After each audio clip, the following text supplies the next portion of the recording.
Bonjour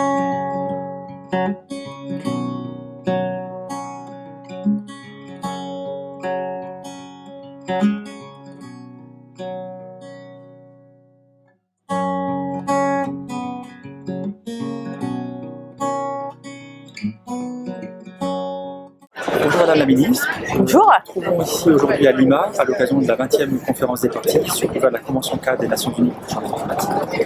Vous, en tant que ministre française, quelle est la vision que vous avez de cette conférence et quelles sont aussi les attentes que vous avez pour la conférence de Paris que nous allons héberger l'année prochaine en France? Alors cette conférence de Lima, elle est très importante parce qu'elle pose les bases d'un accord que nous voulons à Paris, un accord contraignant, mais un accord surtout très ambitieux pour ne pas dépasser notre objectif d'un réchauffement qui irait au-delà de 2 degrés. Donc l'enjeu est important. Il est important tout simplement parce que ce qu'on va avoir fait et réussi à faire ici tous ensemble, ça nous permettra effectivement d'avoir une année de négociation facilitée pour arriver à cet accord de Paris 2015. Alors, vous disiez effectivement c'est important, d'autant plus que c'est quand même aussi une partie de l'histoire de l'humanité qui s'inscrit ici aujourd'hui. Et peut-être quel serait le message, alors au-delà du processus de négociation, que peut avoir justement la France pour motiver finalement toutes les parties qui sont ici en train de discuter et de négocier pour arriver à quelque chose qui rende possible cet accord en 2015. Parce qu'on a quelques heures de la fin de la conférence et il y a quand même des choses qui restent encore en négociation. Alors on est à quelques heures de la fin de cette conférence et oui, il y a encore beaucoup de négociations et on nous annonce une nuit encore mouvementée en négociation. L'idée est de sortir de cette COP 20 avec les bases d'un accord et je crois que c'est important qu'il soit déjà ici, qu'il trace déjà ici une ambition. Mais il y a une vraie dynamique ici aujourd'hui, une dynamique d'ailleurs qui est née à New York et qui et on peut faire déjà un certain nombre de constats de cette réussite dynamique. Le fonds vert par exemple, avec ses 10 milliards de dollars pour financer, dans le cadre du fonds vert, pour financer nos actions et notamment les actions d'adaptation. Parce que c'est une question importante et pour la France une question aussi importante que l'atténuation. À Paris, nous voulons une alliance qui parle à la fois bien sûr de l'atténuation, mais aussi de l'adaptation, mais aussi du financement, mais qui apporte aussi des réponses concrètes à des pays qui sont déjà largement victimes de ce réchauffement climatique et qui subissent la montée des eaux, la désertification, un certain nombre de cyclones. Et quand on rencontre les petits États insulaires, quand on rencontre les pays africains, et c'est la mission qui m'a été confiée dans la partie négociation française ou rencontre française, quand on les rencontre, on voit bien qu'il faut déjà des solutions sans attendre les années 2020, 2030, 2050 qui seront des rendez-vous importants.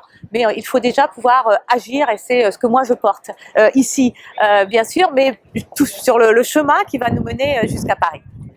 Alors vous savez, justement, on parlait de la mission que vous portiez et effectivement vous êtes aussi la représentante pour la francophonie. Et alors justement, le rôle de la francophonie, puisque on est quand même dans une instance onusienne, on sait que même si certains textes sont traduits en français, il y a quand même quelque part une difficulté puisque l'essentiel des textes qui sont négociés sont en anglais. Quel peut être le rôle et quel est déjà le rôle de la francophonie ici à Lima, mais avant bien évidemment, et aussi sur cette feuille de route de Paris? Alors il faut être très vigilant et avoir même des exigences par rapport à la langue française pour l'ensemble des documents. Pour avoir effectivement aujourd'hui un accord traduit en français, c'est la croix et la bannière. Et c'est pas facile. Et c'est encore moins facile pour ces pays qui en ont le plus besoin, c'est-à-dire souvent dans la francophonie en grand nombre les pays africains, donc des pays qui ont déjà beaucoup de difficultés à avoir les moyens d'avoir avec eux des interprètes ou les capacités de traduire très rapidement les documents ou les petits États insulaires dont une partie sans francophones. Donc le rôle de la France, c'est d'être leader sur ces questions et de dire nous exigeons qu'un certain nombre de documents soient en français. D'un autre côté, il faut aussi être réaliste, les dernières heures de négociation se passeront toujours en anglais. Mais l'idée, c'est de donner à ceux qui en partagent la langue française la même chance de pouvoir participer à l'évolution des documents que ceux qui sont anglophones, puisque tout sort en anglais. Et je crois qu'il faut que nous, on montre le chemin. Et c'est ce qu'on fera de toute façon à Paris, mais c'est ce qu'on a déjà fait ici. Moi, j'ai rencontré beaucoup d'autres pays partenaires et systématiquement, je parle en français et je mets à la disposition de mes interlocuteurs la possibilité d'avoir une traduction simultanée. Déjà, c'est très intéressant. Et bon, évidemment, ici, vous connaissez le guide des négociations, tous les documents que prépare la francophonie.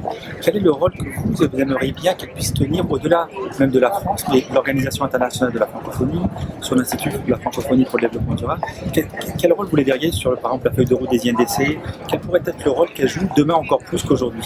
Alors la francophonie a une assistance ou apporte une assistance aux pays francophones ici et sur le chemin jusqu'à Paris. Au-delà de ça, il faut comprendre, et c'est important, que nous sommes aujourd'hui dans l'OIF 80 pays membres. 80 pays membres. Si on rajoute l'Europe, imaginez le poids que l'on fera à Paris dans une position qui serait commune.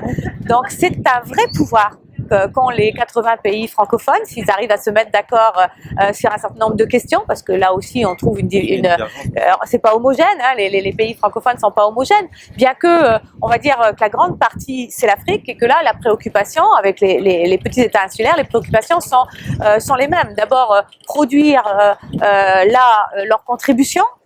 Pas toujours facile, par manque de capacité humaine notamment, et puis également pouvoir peser dans la négociation sur le volet notamment adaptation, réponse immédiate. Et là, je crois qu'on a une véritable chance si on sait s'unir au sein des pays francophones. Vous savez, moi j'ai l'habitude de dire que la francophonie, soit elle est utile, soit elle ne vivra pas longtemps.